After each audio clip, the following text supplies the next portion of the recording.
No sertão nordestino, onde a caatinga guarda histórias de sangue, coragem e medo, surgiu um nome que atravessou o tempo envolto em mistério e terror: o cangaceiro Sete Léguas. Seu apelido não era exagero, nem fantasia gratuita. Diziam que ele conseguia desaparecer em poucos minutos, atravessando grandes distâncias como se o chão não o segurasse. Para o povo simples, era como se Sete Léguas tivesse pacto com o invisível, uma figura que surgia do nada e sumia na poeira quente do sertão. Pouco se sabe sobre sua infância com precisão, como acontece com muitos homens do cangaço. O que se conta é que nasceu em família pobre, criada à margem de qualquer proteção do Estado. Desde cedo, aprendeu a conviver com a seca, a fome e a injustiça. O sertão não oferecia escolhas fáceis. Quem não se submetia ao poder dos coronéis ou à violência dos jagunços, acabava esmagado. Nesse ambiente, Sete Léguas cresceu observando mortes, vinganças e disputas de terra que moldaram sua visão de mundo. Ainda jovem, envolveu-se em conflitos que marcaram sua ruptura definitiva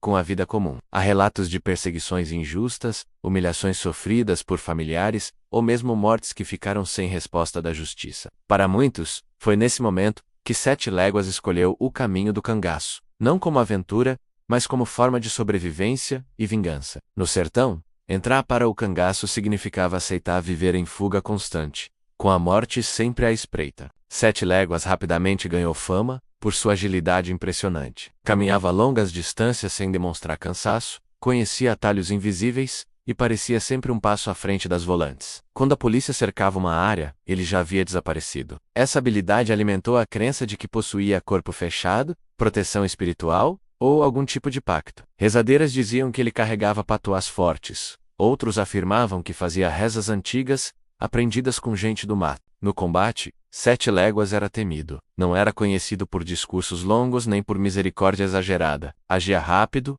com frieza e precisão. Seus ataques eram inesperados, muitas vezes silenciosos, e deixavam marcas profundas nos lugares por onde passava. Povoados inteiros entravam em alerta quando seu nome era mencionado. Portas se fechavam cedo, o silêncio tomava conta das ruas, e o medo se espalhava como fumaça. Apesar disso, como todo personagem do cangaço, Sete Léguas carregava contradições. Há relatos de que ajudava famílias pobres, dividia comida com retirantes e protegia pessoas simples contra abusos de coronéis. Para alguns, era um justiceiro torto, alguém que fazia o que a lei não fazia. Para outros, era apenas um bandido perigoso, responsável por mortes e sofrimento. Essa dualidade contribuiu para que sua história fosse ampliada pelo imaginário popular. Sete Léguas não costumava permanecer muito tempo em um mesmo lugar.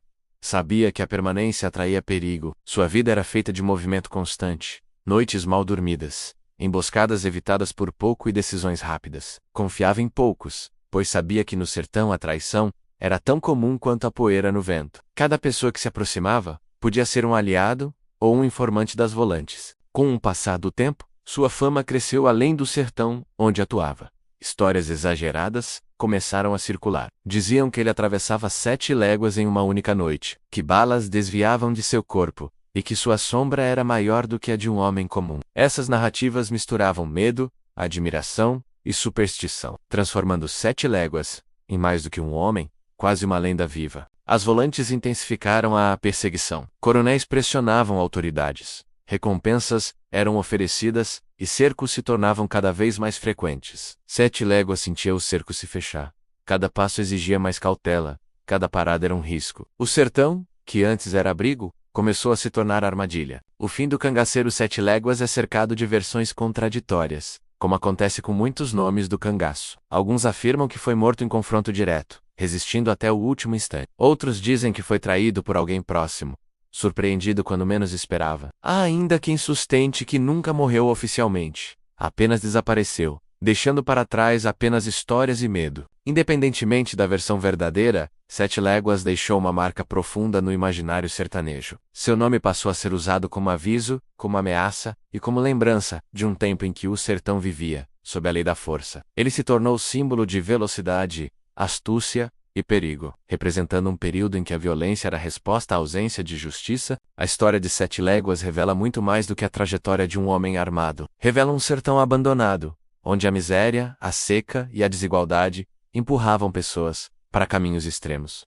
Ele não surgiu do nada. Foi produto de um contexto brutal, onde sobreviver muitas vezes significava ferir antes de ser ferido. Até hoje, em algumas regiões, seu nome ainda é lembrado em conversas baixas, especialmente entre os mais antigos. Dizem que o sertão guarda seus passos, que a Caatinga ainda carrega ecos de suas fugas e que algumas histórias nunca foram totalmente contadas. 7 léguas tornam-se parte dos mistérios que o sertão se recusa a esquecer. Entre verdade e lenda, o cangaceiro 7 léguas permanece como um retrato cru de um Brasil profundo, marcado por dor, resistência e silêncio. Sua história lembra que o cangaço não foi apenas crime ou heroísmo, mas resultado de um tempo duro, onde homens e mulheres foram moldados pela ausência de escolhas. E assim, o nome 7 léguas segue atravessando gerações, não apenas como lembrança de um homem, mas como símbolo de um sertão que guarda seus segredos, com a mesma força com que guarda suas cicatrizes. Se inscreva-se no Mistérios do Sertão 54,